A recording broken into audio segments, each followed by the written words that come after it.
Hello, friends. I'm Hi. hey, it's Crystal Sanford Brown, and I'm Holly Elissa Bruno, and I'm thrilled to be with you. And you know what? Thank you for waiting. If you are with us right now, I had all kinds of technical difficulties, and fortunately they cleared up. So really glad to be with you.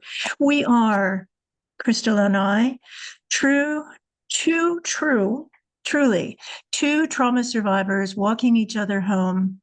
And what does Yes. it mean? It means every Monday afternoon, and then after that, you can watch whenever you want to. Every Monday afternoon, East Coast time, 3 p.m., British time, 8 p.m., and Indian time, Sri Lankan time, African time, whenever. Just join us because we're here to share our stories and help each other learn how to be honestly trauma survivors and have really full, loving lives. Instead of blocking our lives off or pretending things didn't happen or denying or putting on a happy face Yeah. when we're not happy, we're here to be with you in the truth. We're here to be with you in the moment. We're here to be with you spontaneously. And we're here to invite you to join us to reflect and share, if you want to, on what your experience, what your strength, what your hope, what your challenges are to yourself as a person who survived difficult times and now wants to thrive. So I Mhm. want to ask Crystal to just say hi and greet us. Crystal, how you doing, honey? Hi, everyone. I am doing so much better. So, again, as trauma survivors, the body keeps score, and I don't do check marks and say, you know, unless I'm speaking to someone that I need to share something medically with. I am grateful for every single day that I am given when I open my eyes and my limbs are working and my mind is still working. Um, just grateful I'm still above ground. So I I can't I look at it and I say, God, as a faith believer, I said, God, if I have not thanked you enough, please know that I am thankful. I can't say it enough. So, how was your weekend? Oh, sweetie, life is life on life's terms for me as a trauma survivor. Thank you for asking. I mean, the simple answer was that it was complex, it was beautiful, it was life. And I saw my son and my son's friend, and my son's having a physically hard time, and I'm not getting the data on that I need. So here I am, a trauma survivor. I could let that escalate, and I could be going cray cray. So I'm out Yeah. of control. I don't know the information. I don't know the data. Is he okay? Are some of the indicators he has that he's not okay? Are Hmm. they to be alarmed about? Well, don't have all those indicators. Am I doing everything I can to get those indicators? You bet. And so my choice to answer your question about how was my weekend was it was good. It was good because it was full of life. And I'm looking out my window now. I'm on my second floor, my office, and I'm looking, Crystal, at this, and everybody else listening. I'm looking at the rains raining down. It's late fall, and the rains are coming down.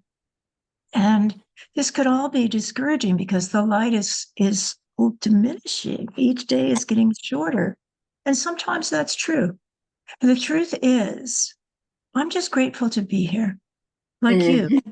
I'm grateful to be here because I don't know. I don't really know how this program will turn out specifically, but I do have faith that we Yes, will share about something that is coming from your soul and your heart, my soul and my heart, and something will present itself so we can make a difference and so we can that's understand the things. goal. Does that make sense to you, sweetie?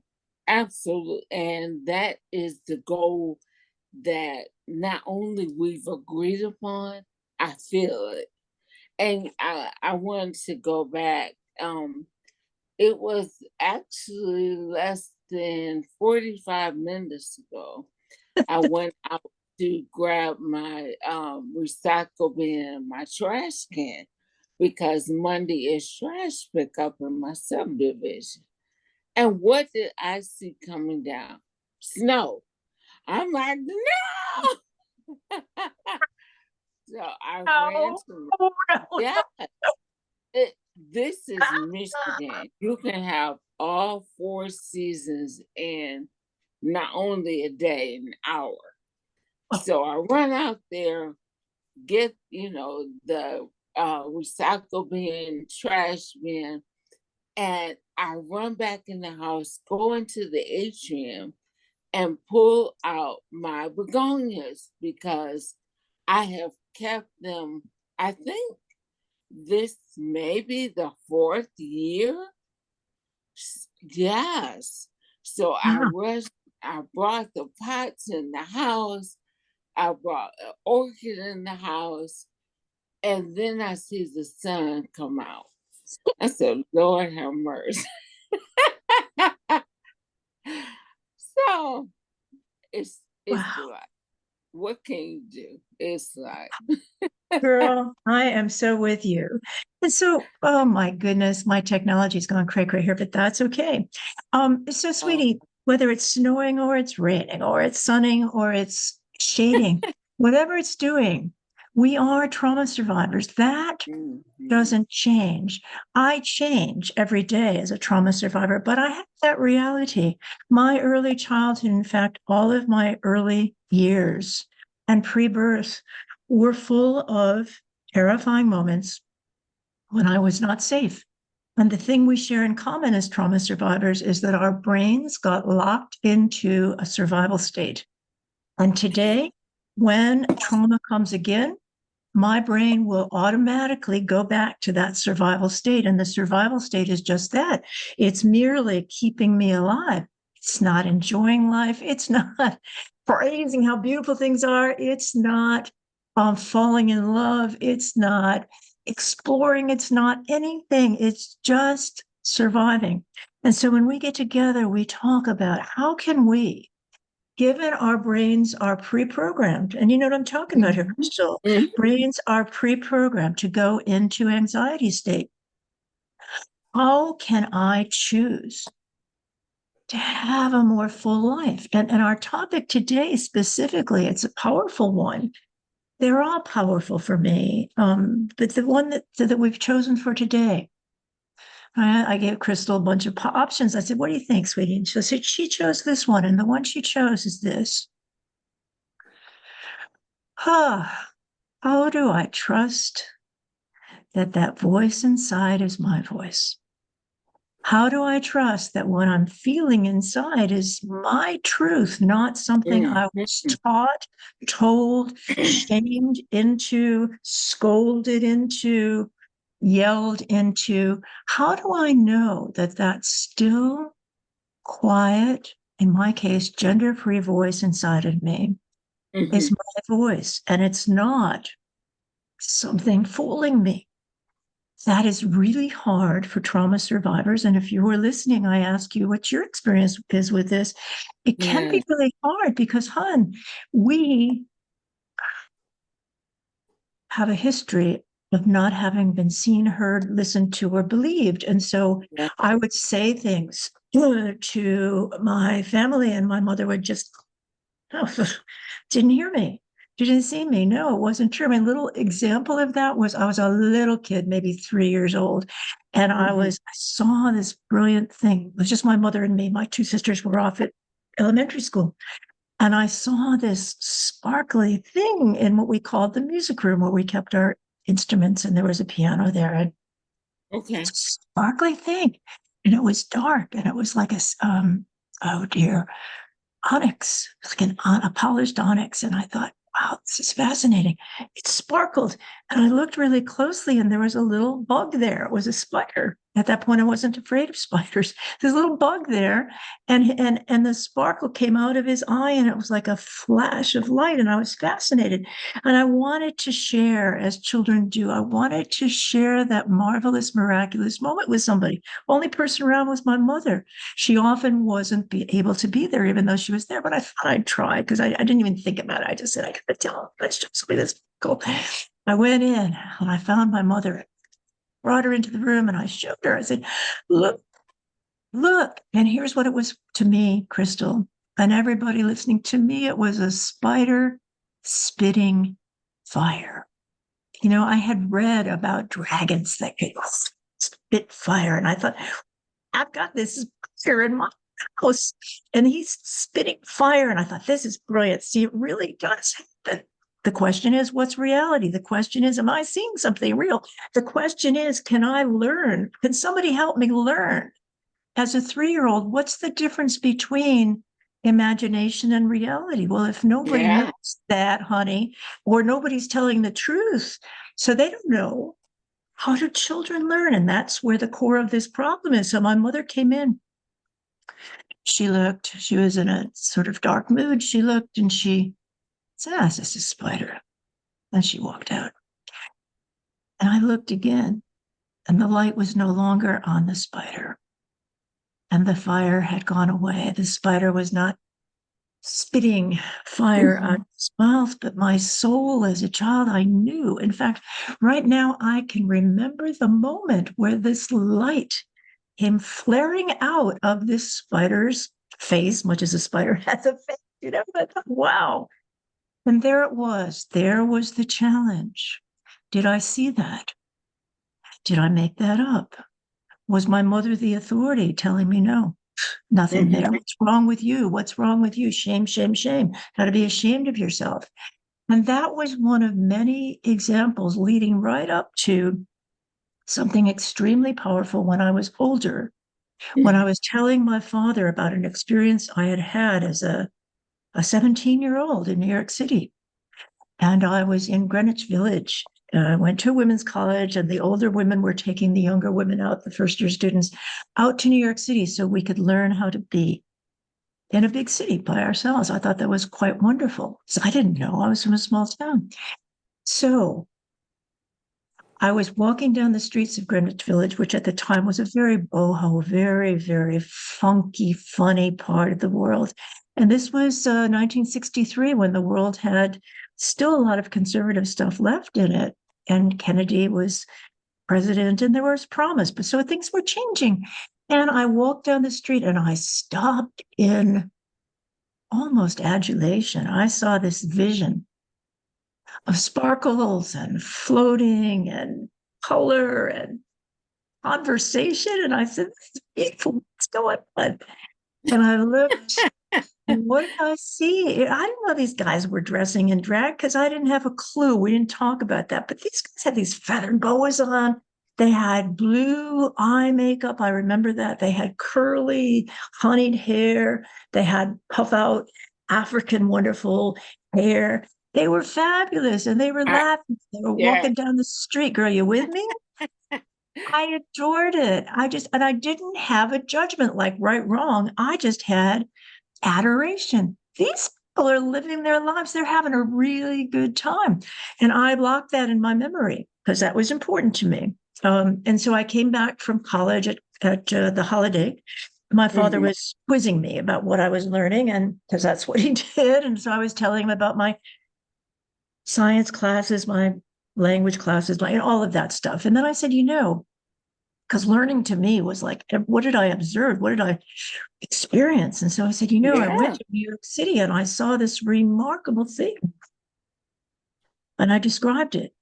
And my father knew that it was men dressed in drag when I was talking about this marvel. To me, it was a marvel.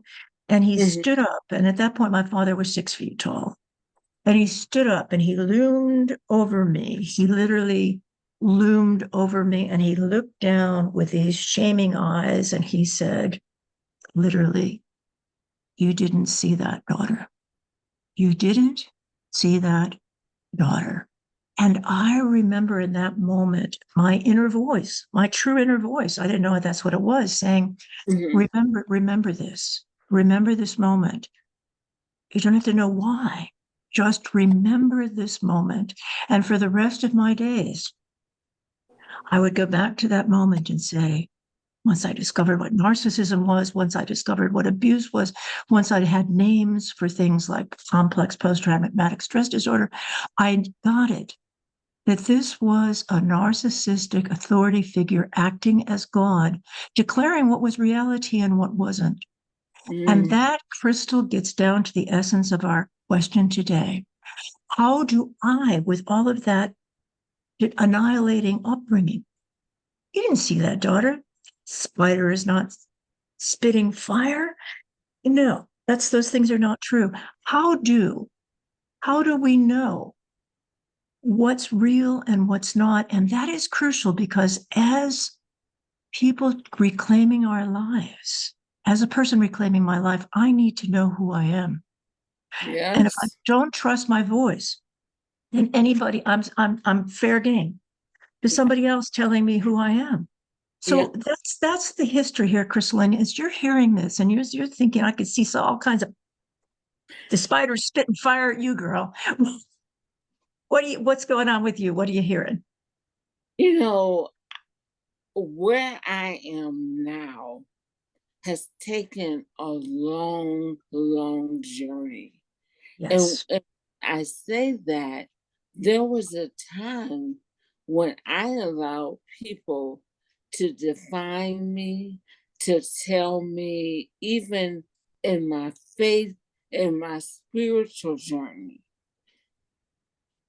to discern what is in the Bible and what I should believe and what I shouldn't believe, or how, excuse me, how it should be translated. I chose for myself to get a better understanding. So that way I can trust the discernment that God has given me and not allow myself to be gaslighted or for someone to say, like you stated, you didn't hear that, you didn't see that, or don't talk about that. And it reminds me of when we were in Portland this last summer, and I was leaving the conference. Was I? No, we were in Arizona Okay, we were for, at the National Head Start Association yes, yes, 50th anniversary. We were speaking there. yeah. Yeah. And what We happened? do so much. Uh, We caused trouble. yeah, Had trouble, honey. So everywhere. yeah, so you're leaving. What happened, sweetie? I'm leaving the conference center, going back to stay with my relatives, and my Uber Lyft driver states to me, "Oh, so why are you here?" And I share why I'm there. I speak of, she asked me, "Well, what are you going to be talking about at the conference?" So I share that with her. And while we're driving the 30 minutes or so from downtown to my relative's home, she got quiet. Mm, And then she said, "Thank you." Because when I was in Head Start, my teacher was my support. She had been molested mhm, from a young age until she was 17 mhm. by her mother's male friend. And again, don't speak, don't tell.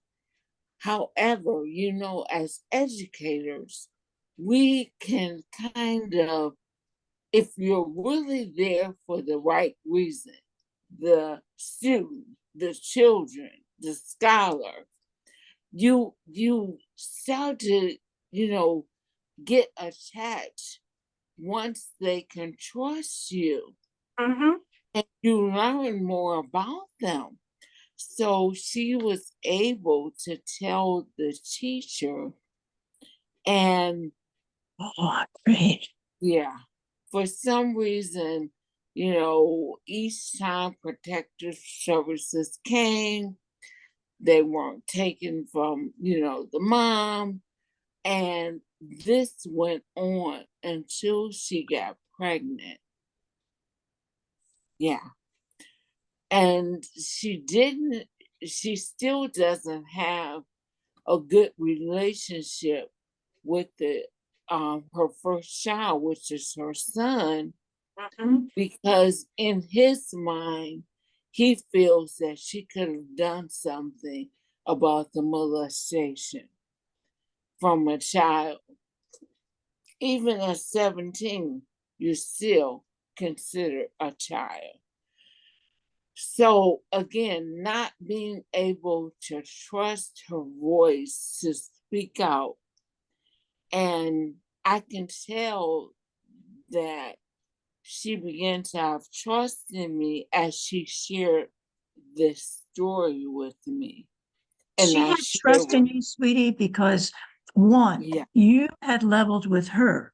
So she mm-hmm, knew that you were a person that wasn't going to be full of illusion. Two, right, you listened to her. So she knew that you were going to hear her, not expect her to say, "How you doing? It's good to see you." No, you were going to be real. So you were real. She was real. She got it. That in this moment, she could be her true self. And as a result, what happened? well, again, she shared her traumatic history, and she shared with me how things began to change once she left that house, because she was told from a child, this is normal. So if someone is planting in your head things that aren't true, and you're growing up in that environment, nature versus nurture, how how can you trust your own thoughts? Had she come at all to trust your own thoughts and or in that moment with you when you together created a clearing where Yeah. she could tell her truth? Was she believing herself in that moment? I believe so, I believe because so too. yeah, she started sharing with me how once she learned that this doesn't happen in everyone's home, she knew that something wasn't right. And she knew that she wanted to see changes in her life and the life of her siblings, Yes. because she wasn't the only one. And when she told me the reaction of her mother, which was, he's paying the bills. There it is, Crystal. It's about power. Yeah. You said a child could be a child until 17, until you get to leave the house because we don't have any power. That Yeah. man was having the power because he paid the bills. Otherwise, the family would have been out on the street. And for some cultures, that's one of the worst things that can happen is the shame of Yeah. that. So he had the power. And the mom was saying, it doesn't matter what he's doing. I mean, I might not like it either, but we have to have him here. Same Yes. with my mother. She had no education. I mean, Hmm. how far she went in school, but she had really no education to support herself.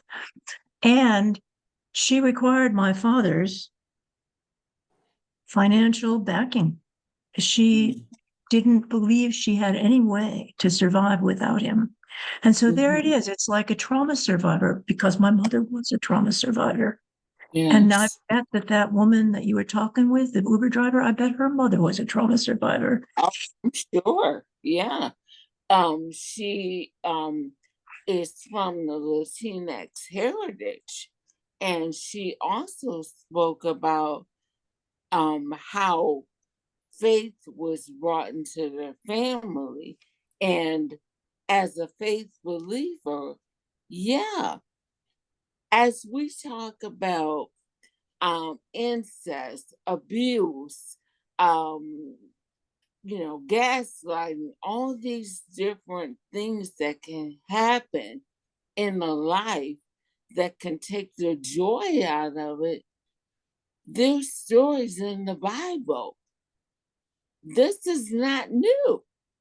Honey, that's absolutely true. And I just want to ask you something before we go on. You know what gaslighting is, and you've referred to it a lot. And I just watched that movie with Charles Boyer, so I could see what was going on. Sweetie, what do you mean? What is gaslighting? Just in case, so we're all on the same page here. Can you describe that? Yes, yes. My understanding from a psychological point of view, gaslighting happens when someone says to you, "Oh, you didn't see me with that woman," or "No, go ahead and just, give me the $1,000. I'll pay you back. I know I haven't paid you back the 5,000 I said I was going to pay you back." So it's someone continuously, most times someone who's narcissistic, continually lying to you, making you think what you believe to be as true is not true. And exactly. And that movie that this is all is based on, I went back to watch it. I think it's from the 30s with Charles Boyer and Ingrid Bergman. Mm-hmm. And he totally, from the start, has a design in his brain. He is going to control her. He is going to make her so crazy that she's fully dependent upon him. And he starts doing all of these little things, which become bigger and bigger, Mm-hmm. to persuade her she's losing her memory, to persuade her that she's crazy. And after a Yeah. while, she starts to believe him. And I look at that and I look at traumatized children and I think, did I believe my mother when she told me that that spider was not spitting fire? Well, you know what? I did. I thought there must be something wrong with me. But I Mm. also had this anger inside of myself where I said that. When my father said to me, "You didn't see that daughter," I knew at that point to say, "Remember this." But those moments, you see, now there's the topic, our true voice. How do I Mm-hmm. know what is my true voice? And somehow I believed that powerful experience I had with that spider because was one of those miracles. And children are awestruck. Children see miracles all the time. Children see beauty. Children are astounded. And when I had an astounded moment, that was my moment. I might have Mm-hmm. wanted to share it with my mother, but if she couldn't see it, she couldn't see it. And Yeah. honestly, throughout life, I have had moments of really being astounded. And I want to share that with someone because we have this essential need for connection and Yeah. other people. Yeah. I mean, that's part of how we survive as trauma survivors. We connect. You and I connect. When I heard you say, speak up and speak out, even if your life is at risk, I'm going, honey, my life is at risk if I don't speak up and speak. Whoa, whoa, whoa, whoa. Yeah. So there Look, it this. is. Oh, I'm sorry. Go ahead. No, no, no. What I'm trying to pull it together here for myself is the brain that, here it is. The identity of a child is robbed. The Mm. soul of Yes. my being was robbed when people said to me, "That didn't happen. You didn't see that. You don't exist." And when that happens, I become like a floating agent. I watched one Mm-hmm. of my older sisters who totally, she had, I mentioned this in my book, Happiness is Running Through the Streets to Find You. She had something which I learned is called, um, yeah, there it is, sweetie. The story of reclaiming. You're alive. She said she had something called dissociative amnesia. where she Mhm. literally couldn't remember anything from our childhood. And you might know, listeners, you might know, Crystal, you might know someone who has no memories of childhood. Why? Because it was so disorienting, so terrifying, so impossible to bear that it became more, what can I say, less painful to forget Mhm. than it was to remember. So my older sister, who is this woman with her PhD and her JD and there's like all these competencies and capacities, she would say to me, I don't remember anything of my childhood. Did that happen? And it was so sad. But there it is, Crystal, when our identities are gaslighted away, when our identities are taken from us, and we don't have a self, what's the result of that? We can be controlled. Yeah. Can I, be controlled. like a puppet. And you know what I'm thinking of right now? And she has been just shame bombed over the last month. Mm. Britney Spears. Oh, yeah, yeah, She's yeah. recently come out with a book where she's talking about her trauma. Mhm. And because she's claiming her voice, she is sharing what she experienced, her story, and people are telling her, keep talking about this, Mm. and we're going to blackball you. Mhm. Keep, yeah. And because she mentions names, again, we don't have to hide the names of our predators or our abusers. She spoke about, the title of her book is The Woman in Me. And in that book, she speaks about how she was made to have an abortion by, yes, and because the partner, who's also a well known musician, told her they weren't ready to be parents, he didn't want to do this. And she was forced to have the abortion in home without her parents' knowledge.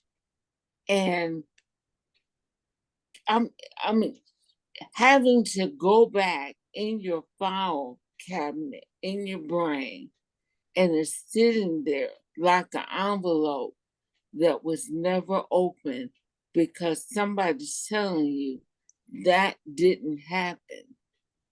Forget about it. And Crystal, And you go ahead, sweetie. go ahead. Well, So, you just use this powerful term that I just don't want to miss out on. You use the word blackball. mm, And I know you did that consciously because when we look at what happens with you, you get the double message and it's a ooh, double Lord. takedown. Double takedown. It's like two swords coming at you from both sides.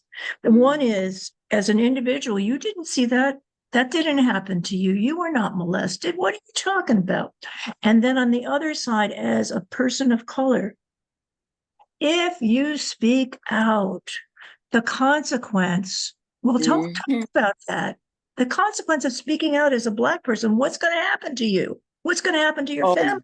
goodness. It's family, community.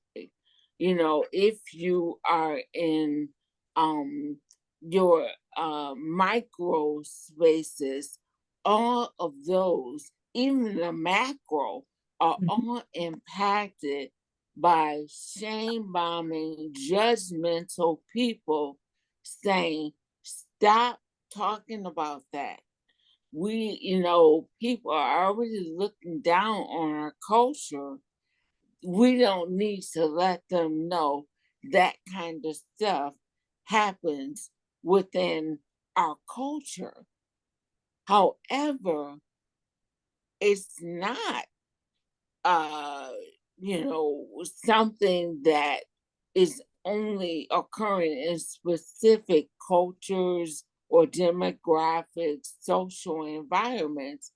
It does happen all over the world. Crystal, you and Yeah, I've got, go when ahead, sweetie. yeah, as a person of color, it's Mm-hmm. we don't talk about getting help. We're just gonna pray about it. Just let God handle. And I am not saying that with prayer things cannot be healed, but you can also, just as I wouldn't go and just keep praying about my teeth when I know the Mm-hmm. orthodontist is saying you need braces on it. So I took care of that. Why can't I go to a psychiatrist and take care of my mental health and not feel shamed about Girl, what you're identifying also here are two things that are powerful. One is the image becomes the reality, so it? that the Mhm. impression we make is more important than what's going on. People used to look at my family and say, "You're the perfect family." And I knew that that was the incest was going on inside this family, and physical abuse is going on, mental illness. And people would say, "You're the perfect family." And that was my job, was to maintain that line. And talk about not knowing my true voice. How could I know my true voice if I was taught that the lie was the truth? Mhm. Every time you lie takes me closer to goodbye. Now, here's something also that Crystal and I have in common that might not be visible. We both have mental illness in our family. Mhm. Both of my grandmothers were put in what was called insane asylums, and they were given shock treatment. We had Mhm. another woman on here from England, and she was nodding her head because that had happened with her grandmothers. Why am I talking about this? Because there are wounds that are visible Yes. and there are wounds that are invisible. And one of the ways that we lose who we are and knowing our true voice is when we're taught to keep secrets about who we are, and the mental illness that comes from that lying to ourselves can sometimes become mixed up with our identity. And I don't know what the truth is. I have had times in my Mhm. life, honestly, where I was raised so much to be my mother's caregiver that I could tell you in a heartbeat what she needed, what she wanted, what she loved. But if you ask me what I wanted, what I needed and loved, I was supposed to be needless and wantless. I didn't have forum for anybody to hear me. It's Yeah. taken me years for me to hear myself. It's taken me decades for me to know what I know to be true. And I'm looking at our time and I'm thinking, usually as we come to our last 15 or 20 minutes, we talk about, so what do we do about the problem? If the problem is we are taught you don't exist, and worse than that, don't believe your inner voice. And why is that awful? Because sacredness in my life is when I'm in touch with that part of myself Mm. that is connected with the divine, that is connected with what's holy, that is connected with what I can believe. No matter what awfulness is going on earth, I believe deep inside of us there's a place for goodness, there's a place for healing. So if that gets denied, I can go crazy like my relatives put in insane asylums. So here's something that happened to me recently, Crystal, and it's a proud moment. And I want to share it. I haven't shared it with anybody. Well, I shared it Uh-oh. with one You doctor, but here ready? we go. Yeah, here it is, sweetie. I I wake up in the morning Mhm. and I have this beautiful large window. It's called a Palladian window because not only is it close to floor ceiling rectangle, but there is an arch on top of it, like a half moon sitting right on top of it. And it's a beautiful. I went to the part of Italy where Palladio, the designer, designed these windows, and they were everywhere, and I love them. So when I wake up in the morning and I see the sunlight coming through either the trees, or the trees when they've got no leaves, or the trees when the leaves are bursting, or when the leaves are turning, I literally see such beauty. And it's Mhm. like a reverence every morning. And it's become even more so in the last year or two. And I just marvel, and I think there's something really sacred going on here. I look out the window and I see the light and I see these beautiful images, and I see, oh, that looks like a Matisse drawing, or that looks like a Monet a paper cut that looks like, or here comes something from Henri Rousseau, or here comes, and I'm Oh talking my about goodness. all this beautiful stuff. And I thought, well, it's okay. If this is what I'm seeing, it's beautiful. And that's probably just the way my brain works, because as a traumatized child, I didn't have anybody to talk with about what I was noticing, what I was hearing. So I just kept it in my brain. And Hmm. so I'm looking at this stuff and I'm thinking, wow, that's beautiful. So now this last week, I went to Dr. Velez, who is my wonderful eye specialist. And Uh-huh. we're having this powerful conversation, which is another topic for another one of our times. But I said to her at the end, she said, was anything going on? Because she said, your eyes are doing really well. I said, thank you. And I said, here's something that I noticed. I noticed that I see movements out of the corners of my eyes. And I've just come to, like, I might think, oh, there's a spider there, or there's a mouse there or something. But when I look, there's nothing there. And in the morning, when I wake up, and I told her about these beautiful images, I said, it is profound. And Hmm. she said to me, Crystal, she said, Charles Bonnet syndrome. And I said, tell me more. Charles Bonnet syndrome. I looked it up right here in my iPhone. Charles Bonnet syndrome is as our eyes age and we don't get all the light that we need, our eyes and our brains fill in the spaces. And because so much of my childhood was kept inside of myself, the spitting fire spider and all the beauty that I saw, um, Yeah. that is in my brain and it's coming out and it's beautiful. Sometimes it's scary, but mostly it's beautiful. And she said, Wow. Charles Bonnet syndrome. And then the next day I was going to see another doctor because it's that time of the year when I check in on all these things. Uh-huh. And I said to him, something happened that was rather magical. I could have thought I was going crazy. Or, and here it is, Crystal, I could have believed my own voice and I believed my own true self. There it is. I made a choice to believe that this beauty that I was seeing was for me. I Yeah. didn't have to ask why. I didn't say, is this a blessing? Is this this is just something that I'm given and I'm loving it. I'm loving looking out this window every morning. I'm thinking, what a beautiful thing. And I said to this other guy who's a MD and a PhD and all this stuff, I said, I just discovered I've got this. And he said, oh, Bonnet syndrome. Oliver Sacks wrote about that. And he said, yes, it's a hallucination. And yet it's a I have natural never heard it. hallucination. Isn't that What? amazing? So something that could, if I had not believed myself, Hmm. I could have thought I'm hallucinating. In fact, when I told a friend of mine who's another trauma survivor, he said, oh, I have auditory hallucinations. So you and I would make a pair. And I thought, I trust him, but he's taken it down the path of there's something wrong. And I'm taking it Mm. up the path of, Yeah. wow. So there it is. There was an opportunity, just a small one, but a meaningful one for me to say, trust thyself, believe in myself. And even though so many things told me, and told the people listening, it didn't happen. You weren't No. molested. I did not incest you. I did not beat you. I did not tell you, Crystal, to reach in my pocket to look for no. Yes, you did. Yes, you Yes, did. you did. Yes, you did. Mhm. So what do you I'm make of this thinking week? you have shared over the last 2 weeks these glorious, beautiful photos on your social media. Now I know why.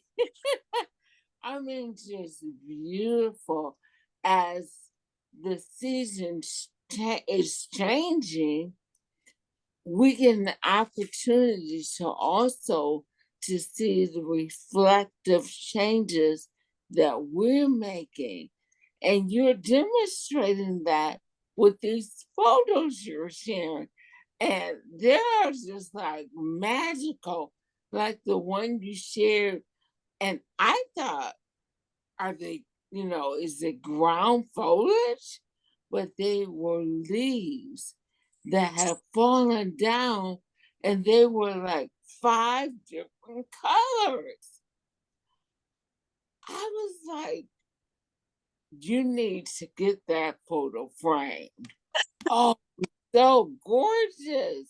And you know what you're saying? Thank you, sweetie. I never would have seen that before if it weren't for you as my fellow Yeah. trauma survivor saying this. I looked at these leaves and I looked at the sky behind them and I thought, that's a stained glass sacred window right there. And Yes. instead of saying to myself, you're crazy, that's bad, you didn't see that, daughter, the spider did not spit fire, I said, that's what I see.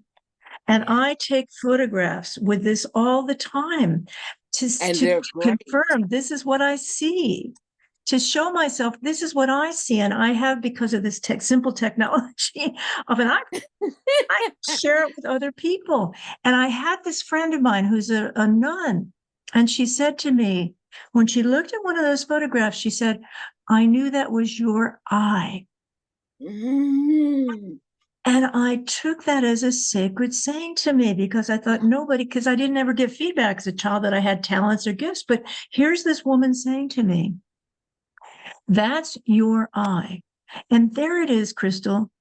You see things in a beautiful way. You change your glasses 98 times if you need to get it right. Okay. I have how many hundreds of earrings that I Oh, have purchased from all kinds of tribes, all all over kinds of the countries, all kinds of places. And and it's because these mean something to me. No one else can know that history. So I want to ask you, sweetie, because it's so important that you believe yourself. Because the minute someone persuades you, you're not in charge of yourself. You said, a puppet. You are disposable. You can be set, spread, equal. That's a term you used. You can be Oh, taken yeah. advantage of, honey.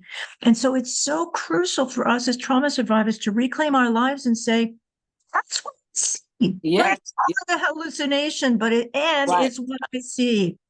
Mm-hmm. How about you, hon? Because you have had people telling you, no, no, no, that's not who you are. No, I'm not abusing you. I'm Yeah. not beating you up. I'm not causing you to have a miscarriage. I'm not causing you not to complete your PhD. People are saying all of this crap to you. All And, kinds of stuff. and how And do you reclaim your speaking up, speaking out self? I I have recently, as we call ourselves, too bad as trauma survivors. Too bad. Bats, honey, badass trauma survivors. You got it.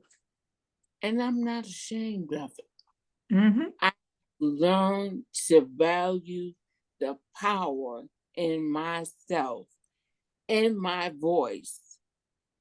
So I had to unfriend someone Oh, back in the spring. mm-hmm. And Oh, this, yes, I remember. this person, Mm-hmm. I had done so much. Every time there was a request to write a letter of recommendation for her daughter or to do a project for her organization, or even if it was something I was doing for my organization, my nonprofit, she would take it and claim it. Now, I don't need no brownie points. No fame, As honey. It's not a about fame. faith, yes, as a faith believer and a servant leader, I feel that what I'm doing is because God has given me the ability to be his vessel to do things to help others as I am on this journey.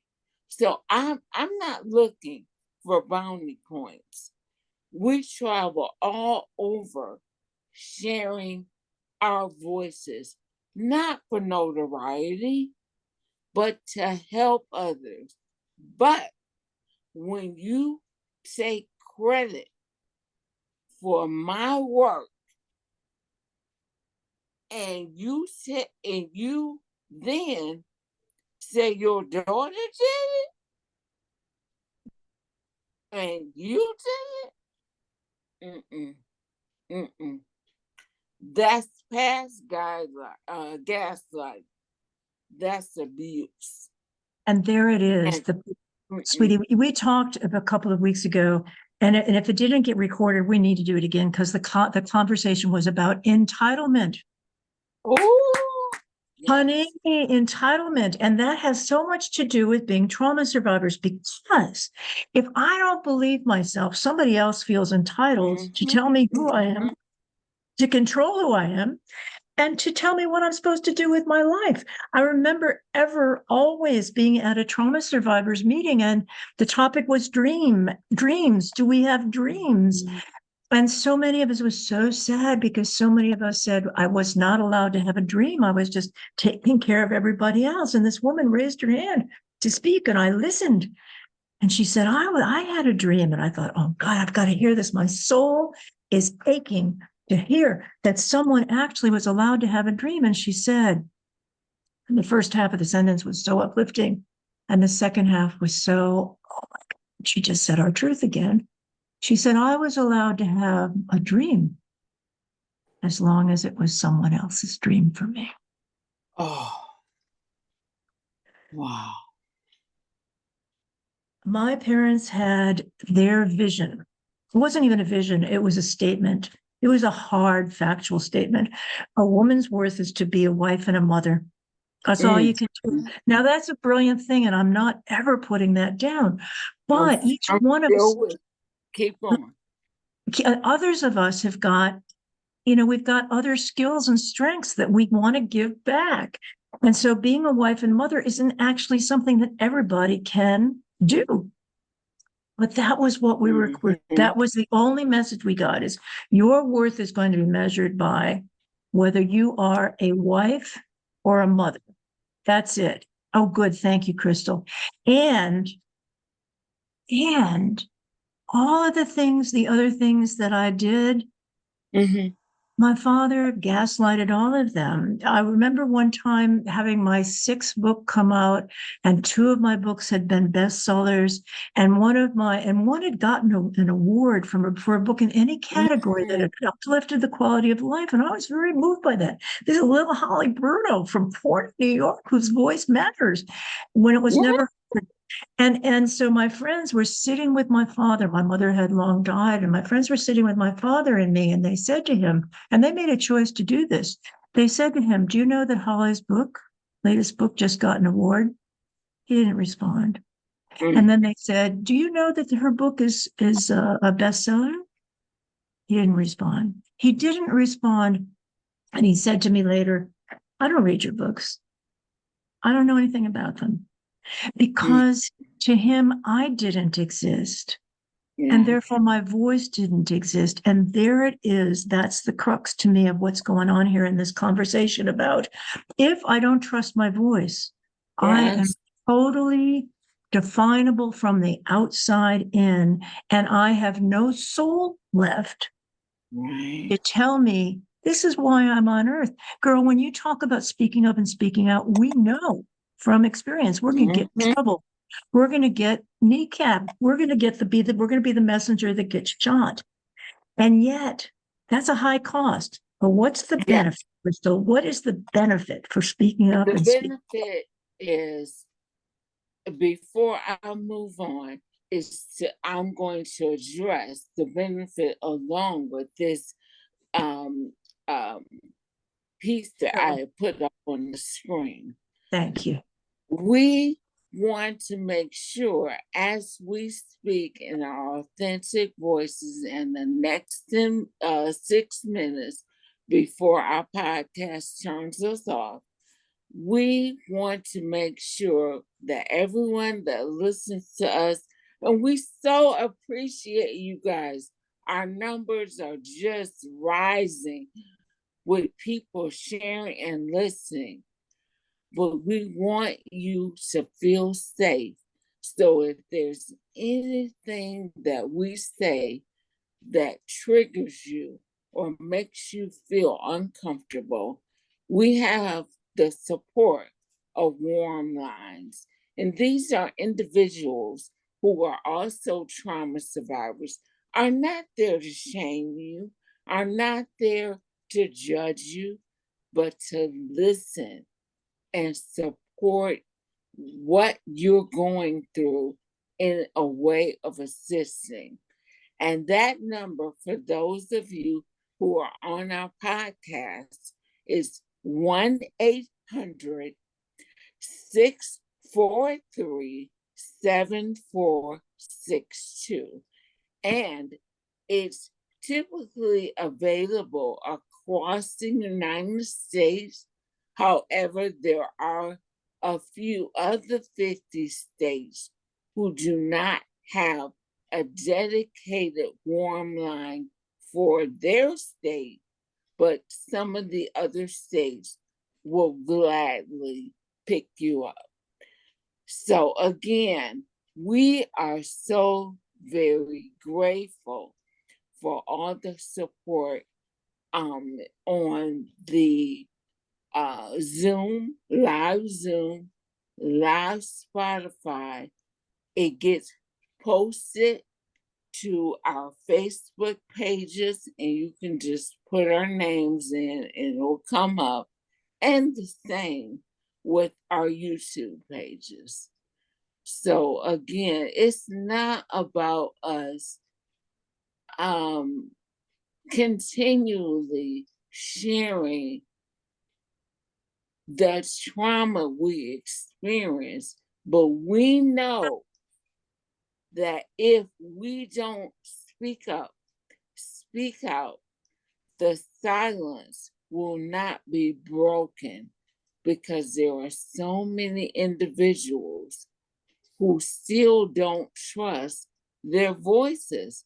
And as I said earlier, I am so thankful that Britney Spears trusts her voice. After 20 years, people talking about her, she shaved her head. I love my bald head.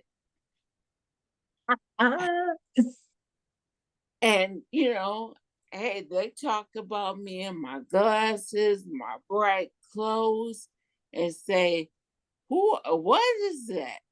And you know what my response is? Crystal Sanford Brown. It's me.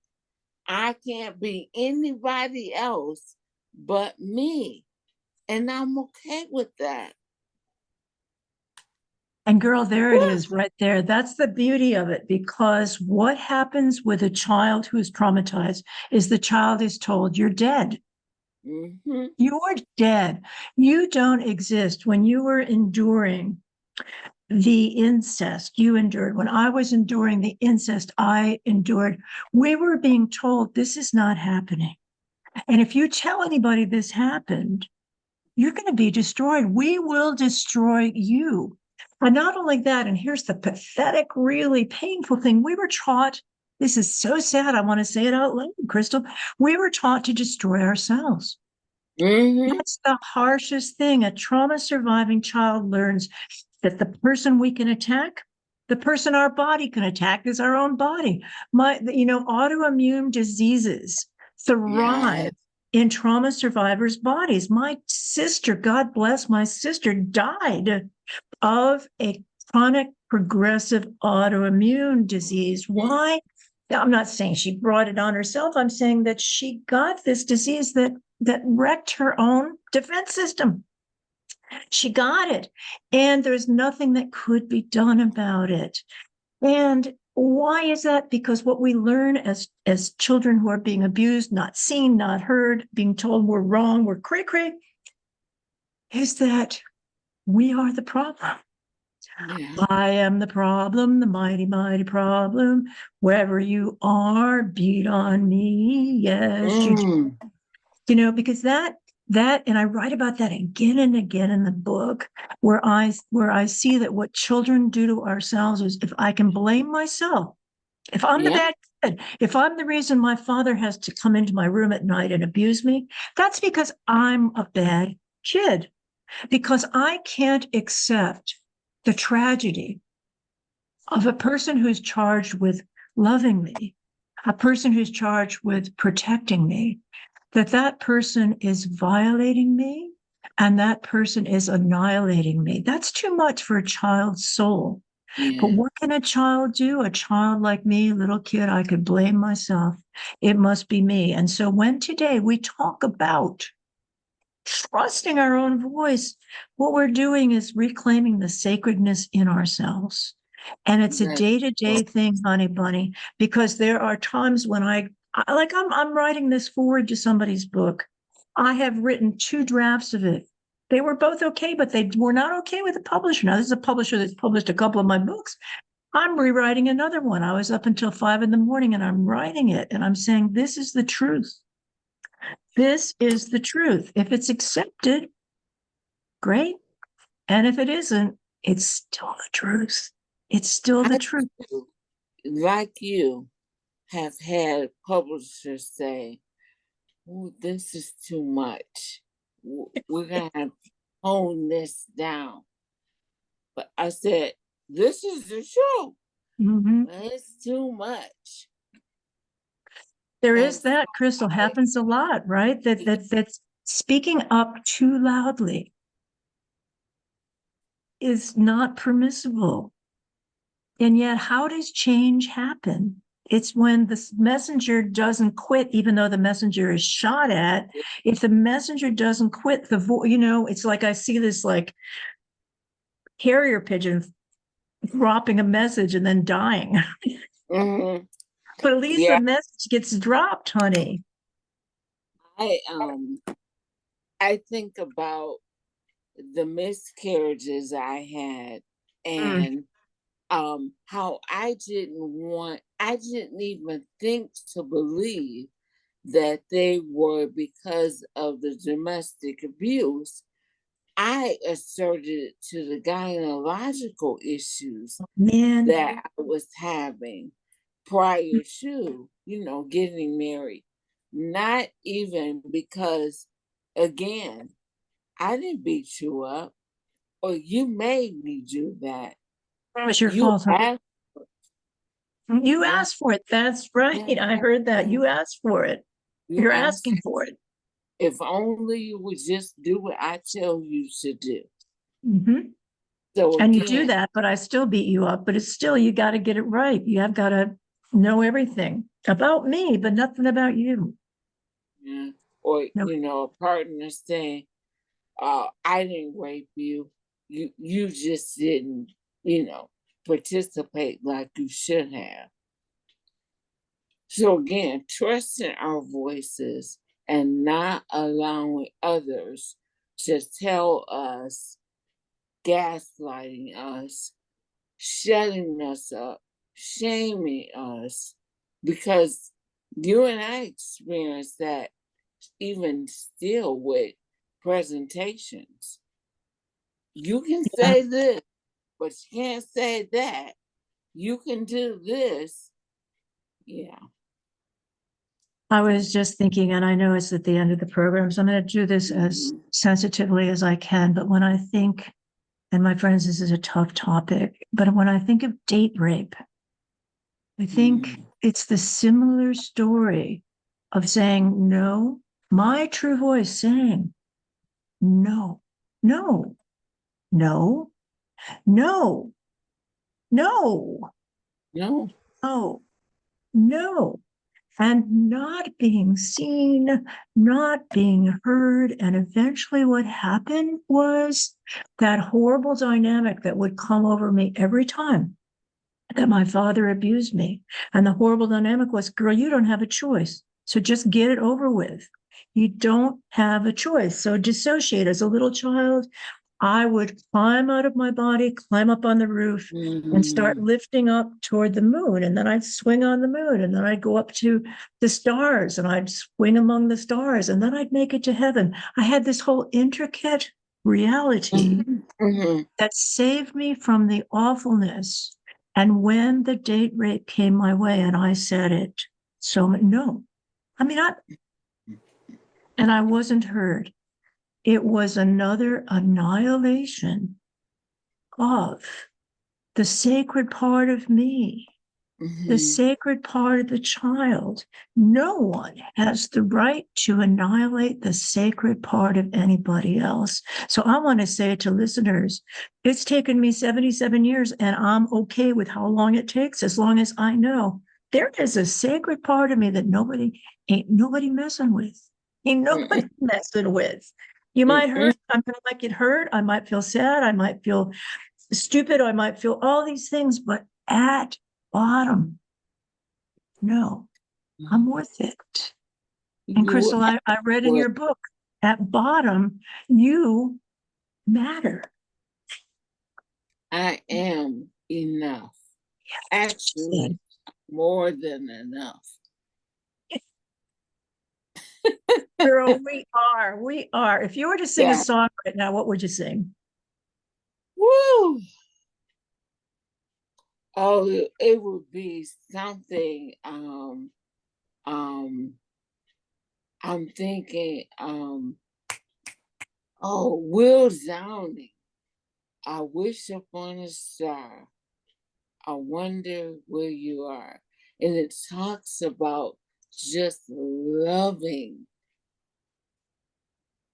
Wow, today is the 6th anniversary date of Mm. when I traveled to Arizona to go to Trunk or Treat Harvest Fest.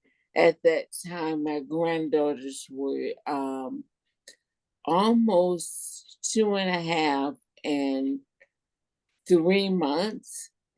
Let's see, June, October, 4 months. And my brother and I had a ritual. Every time I would get on the plane, he said, Chris, just let me know when you're taking off. And when you land, let me know because I travel a lot. Well, we did that ritual on October 30th, 2017. And he said, well, tell, your daughter and her husband, the kids, happy Halloween, even though we didn't really celebrate it like we used to. And 6 hours later, I'm getting a call from the paramedics and police in the suburb where he lived while they're trying to resuscitate him. And then they give me the time of death. That it still hurts me that I had to call my mom and tell her that.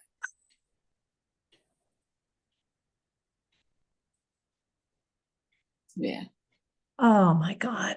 on this date. And there's the annihilation that's always there if I don't claim the light. Who is that young woman that spoke at Biden's inauguration who said the light is always there? If I can speak it, the light is always there if I can claim it. And I was thinking of Lizzo's song, not to demean what you said at all, but it's Oh so no, true. If he don't love you anymore, mhm, anymore. if he don't love you anymore, you walk your fine ass out the door. And Stop. what is so touching is I located, not that I'm a hoarder, Mhm. but I located the 2 birthday cards my brother gave me on my 50th birthday. 10 He years gave me ago. 2 cards Yeah. like a week ago. Oh, I love it. No accidents. No No, accidents. no. How old was your brother when he passed? He kept saying, Chris, I'm gonna make it to my 52nd birthday. He passed October 30th. His birthday is November 11th. So he was 51. What killed him, sweetie? You don't have to say if you don't want to. Oh no, you spoke about it. autoimmune disease. He had never had childhood illnesses. We all had chickenpox, measles, all that. He didn't have any of it. When he turned 50, it's like everything that was held within his body as an illness became visible and present. So he had lupus, he had COPD, he had 5 different diagnoses. My mom and I became his caregivers, taking him to his appointments and, doing whatever. And so that is the reason why I was called first. Oh, I am so sorry. And on this anniversary, let us remember another trauma survivor, your beloved brother, who died because of his adverse childhood experiences. And he if we did don't, have them. and Yes. if we don't talk about that, it gets inside of us and eats us up. So let's talk about it. Let us talk about it. Let's give them something to talk about and let's just do it, girl. And that's what our vow is. We are not going to shut up because we know we represent a large number of individuals who are trauma survivors. You got it. And please come back and join us every Monday and tell your friends. Crystal sent me this statistic about how many people are watching. It's so beautiful. Thank you for passing that, telling people. Thank you for sharing that. We simply want to create with you a place, a safe place on earth where we can tell the truth and not run away from ourselves, and tell the truth for the purpose of understanding and helping each other find our way home. Because, honey, we got kicked out of the home. Now we're going to find our own home. How can I feel at home inside of myself? That's what we're doing. So I love you, Crystal. I'm so sorry you lost your bro. And girl, I will see you tonight or whenever the next time is. And next Monday. All right? Yeah. I'm hoping you may see me tonight, but Right. I'll see how long my evening meeting lasts. Gosh, I know how those things go. Homeowners meetings. Oh. Mine was so crazy that I wrote a satire about it. Gotta laugh. Okay, honey, gotta go. Love you. Someone Fare thee sent well. me that said a HOA is a Karen. I was like, oh my goodness. All right. Okay, sweetie. I'll see you next time. Love you. Bye. Take care.